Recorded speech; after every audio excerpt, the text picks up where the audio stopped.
ઊંઝા નગરપાલિકામાં પ્રમુખની વરણી કરવામાં આવી હોવાના સમાચાર। નવા પ્રમુખ તરીકે જીજ્ઞાબેન પટેલની વરણી કરવામાં આવી છે। વોર્ડ નંબર 3ના નગરસેવક જીજ્ઞાબેન પટેલ ઊંઝા નગરપાલિકાના પ્રમુખ બન્યા।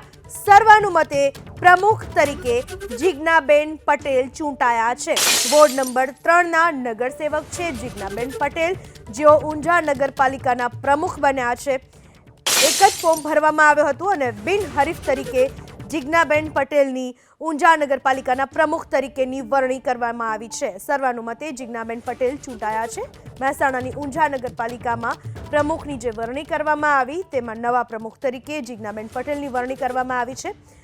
વોર્ડ નંબર 3ના તેઓ નગરસેવક છે જીજ્ઞાબેન પટેલ। આ વિશે વધુ માહિતી આપવા આપણી સાથે જોડાઈ ચૂક્યા છે અમારા સંવાદદાતા હારૂન નાગોરી।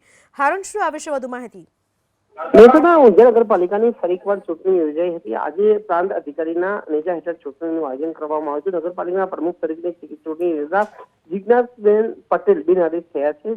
ઊંઝા નગરપાલિકામાં કુલ 35 સદસ્યો છે, જેમાં 12 ભાજપના અને અન્ય સદસ્યો છે તે અપક્ષના છે। જોકે અપક્ષનો જે છે તે ભાજપમાં ભળી જતા હવે ભાજપનું શાસન ફરી એકવાર ઊંઝા નગરપાલિકામાં આવ્યું છે। થોડા સમય પહેલા ઊંઝા નગરપાલિકાના જે પ્રમુખ હતા દીક્ષિતભાઈ પટેલ, તેમને પ્રમુખ પદેથી રાજીનામું આપ્યું હતું। ત્યારબાદ ફરી એકવાર આજે ચૂંટણી યોજાય છે અને ચૂંટણી યોજાતા ફરી એકવાર ભાજપનું શાસન આવ્યું છે। જી, આભાર હારૂન આપનો તમામ માહિતી બદલ।